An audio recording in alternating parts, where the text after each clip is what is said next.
అయితే ప్రభు తెలియపరుస్తున్న మాట ఒకసారి మన పరిశుద్ధ గ్రంథంలో చూద్దామండి. దావీదు మహారాజు రాసినటువంటి 145వ కీర్తన 14వ వచనం. యెహోవా పడిపోయిన వారందరిని ఉద్ధరించువాడు, కృంగిపోయిన వారందరిని లేవనెత్తువాడు.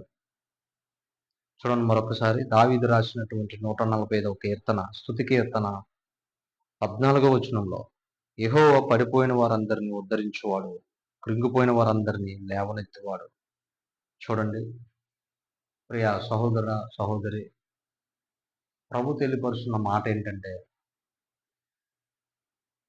పడిపోయిన వారందరిని లేవనెత్తి, కృంగిపోయిన వారందరిని ఉద్ధరించి నిలబెట్టగలిగిన దేవుడు నేనేనని ఈరోజు ప్రభు మనకి ఉదయకాల సమయంలో తెలియపరుస్తూ ఉన్నారు.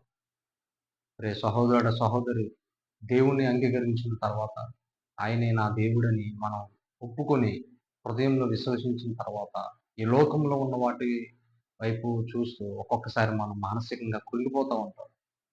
ఈ లోకంలో జరుగుతున్న పరిస్థితులను చూసి మనం కృంగిపోతాం.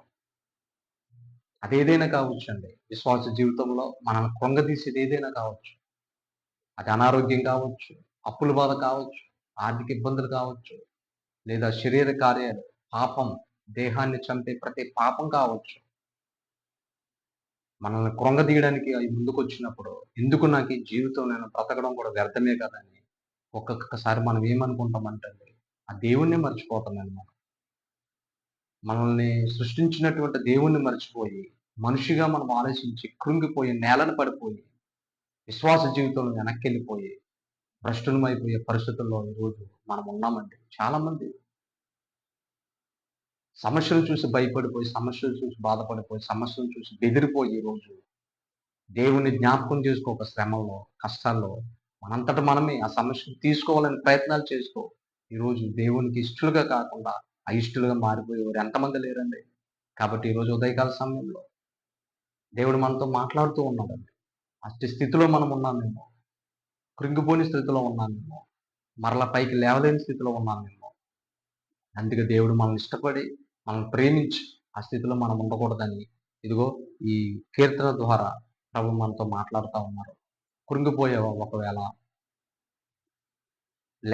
లేవనెత్తే స్థితిలో లేకుండా పడిపోయావేమో ఒకవేళ, చుట్టూ ఉన్న పరిస్థితిని చూసి, కుటుంబంలో బిడ్డల మాట వెనక ఆ పరిస్థితులు చూసి, లేదా భర్త భార్య, భార్య భర్త కూడా సమాధానం లేక ఆ పరిస్థితులను చూసి, అప్పుల బాధ తట్టుకోలేక ఆ పరిస్థితిని చూసి, అనారోగ్యంతో బాధపడుతూ ఆ పరిస్థితిని చూసి, ఈరోజు కృంగిపోయిన స్థితిలో ఉన్నావా ప్రియ సహోదరుడ సహోదరి? ప్రభు నీతోనే నాతోనే మాట్లాడుతూ ఉన్నారు ఈ ఉదయకాల సమయంలో.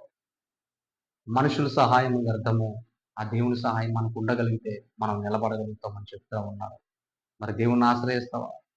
కృంగిపోయిన స్థితిలో ఉన్నప్పుడు ఎందుకులే నాకు ఈ జీవితం అని, ఇంక ఈ భూమి మీద నేను బ్రతకడం వ్యర్థమని ఒకవేళ మానసికంగా నలిగిపోయి ఉన్నావేమో, మనసంతా గాయమైపోయి ఉందేమో, నా చుట్టూ స్నేహితులే నన్ను చేదరించే స్థితికి వెళ్ళిపోయాను, నా బ్రతుకెందుకు ఇంకా, నేను బ్రతకడం వ్యర్థం అని కృంగిపోయావా?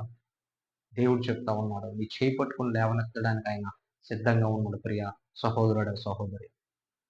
మరి నువ్వు ఆయన చేతిలో నీ చేయి పెట్టి నువ్వు లేవడానికి సిద్ధపడుతున్నావా? లేదా ఈ పరిస్థితిని చూసి కృంగిపోయి నేలను పడిపోయి ఇంకా లేవలేని స్థితిలో ఉండిపోతున్నావా? జాగ్రత్త. ఈ ఉదయకాల సమయంలో ప్రభు నీతో నాతో మాట్లాడుతున్న మాట ఏంటంటే, ప్రియ బిడ్డ, కృంగిపోయి ఉన్నావా? లే, నేను నిన్ను ఉజ్జీవం చేసి నేను నిలబెడతా. అనేక మందికి సాక్షిగా నిలబెట్టుకుంటా. ఈ పరిస్థితులన్నీ విడిపిస్తా. వాటిని చూసి భయపడుతున్నావా? భయపడకు. ఈ లోకంలో ఉన్నవాడి కంటే నీలో ఉన్నవాడు గొప్పవాడని సెలవిచ్చినటువంటి ఈ మన దేవుడు ఈరోజు మరలా ఆ వాగ్దానాన్ని జ్ఞాపకం చేసి ఎందుకు భయపడతావు? లోకంలో ఉన్న ప్రతీదీ నిన్ను భయపెట్టొచ్చేమో, కానీ నీతో నేను ఉండగలిగితే నీకు ధైర్యాన్ని ఇస్తా. నేను లేవనెత్తుతానని ప్రభువు తెలియపరుస్తా ఉన్నాడని తెలియపరుస్తా.